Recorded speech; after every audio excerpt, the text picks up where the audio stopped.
How to be happy. What we eat continued. I want today to just examine um, BMI and being overweight. And this isn't about body shame or anything like that. This is just about clinical facts, a bag of chemicals, and we've already examined what we put in affects our physiology. It can also affect our mood. So they're kind of tied together simply because sugar is a big problem. And I didn't realize this for the longest time, but sugar actually, your body doesn't know what to do with it, so it actually stores it as fat. It converts it into fat. How? I really don't know. It doesn't make any kind of sense to someone who's a layman, but apparently the chemical process is there and it turns it into fat. Whereas fat, someone once told me that it takes a molecule of fat and takes two molecules of water and stores it. But I've read since that actually the body doesn't process fat that way and it doesn't actually use it efficiently. So that's kind of strange. So fat, which would be a source of energy, it seems your body can't use, but sugar it stores as fat for energy for later. Now, there's a problem with that because in order to deal with the sugar, your pancreas, is it your pancreas? I think it is. You can tell I'm not a medical expert, so do your own research on this. But the next part is correct. It produces insulin, and it can only produce so much insulin. And there are two types of diabetes, and it turns out that modern research indicates that in fact there are probably many forms, many more shades of uh, insulin and diabetes, not insulin, diabetes.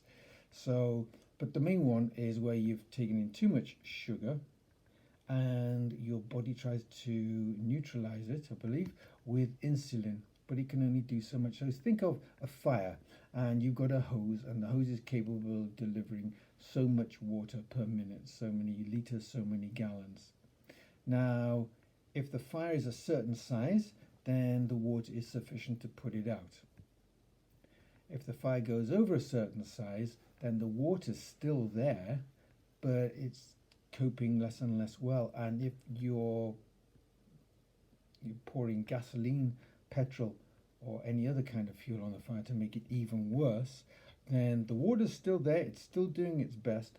However, the fire reaches out of control. Now, as bad analogy as it is, it gives you an idea because fire, fuel, sugar, your body weight. The insulin is the water.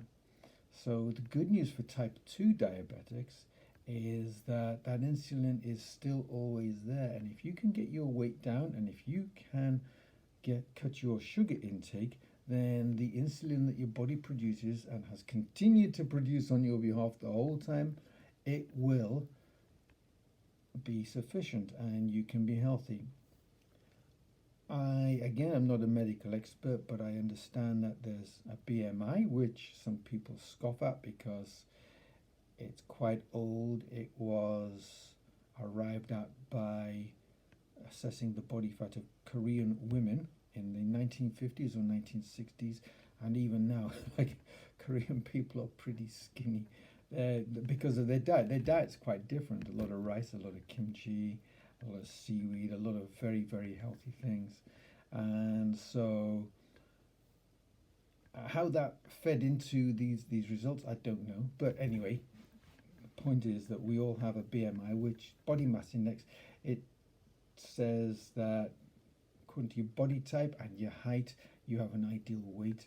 And if you are more than 10% over that weight, then you're not just overweight, you're obese. And if you are 20% over that, then you are, I think it's clinically obese, and so on until you're morbidly obese. And morbid means to do with death, so it's causing you problems.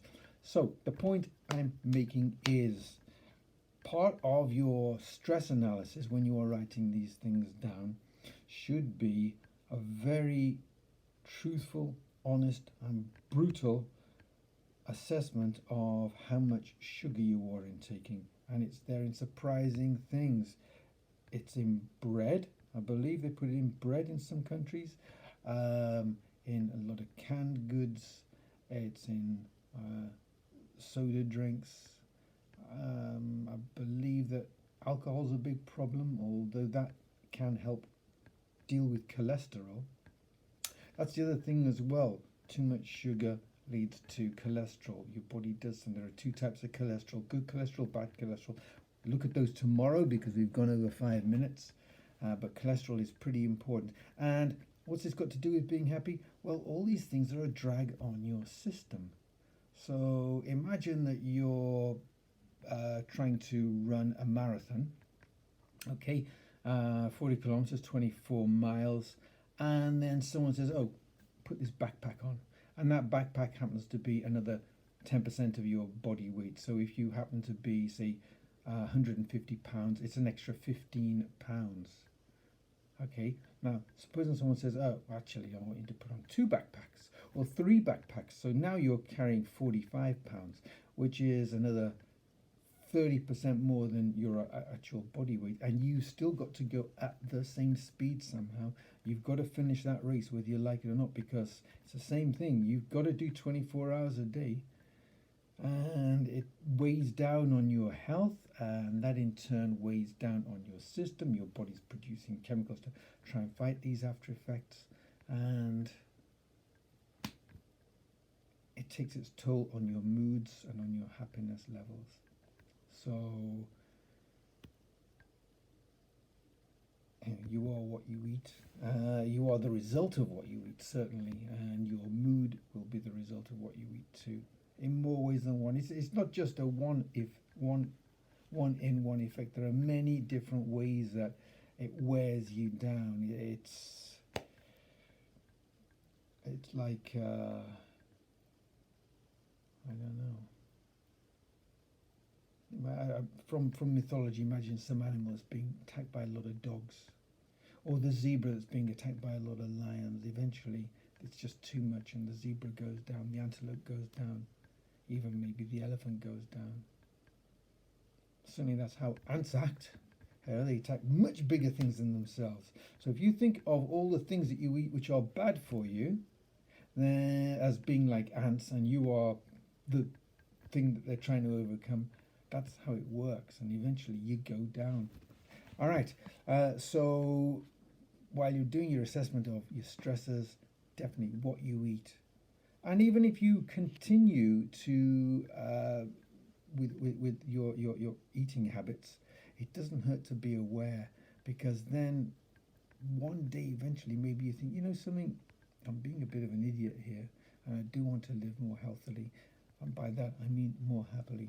So, okay, 8 minutes and 16 seconds. Let's end this, and we'll talk a bit more about this tomorrow.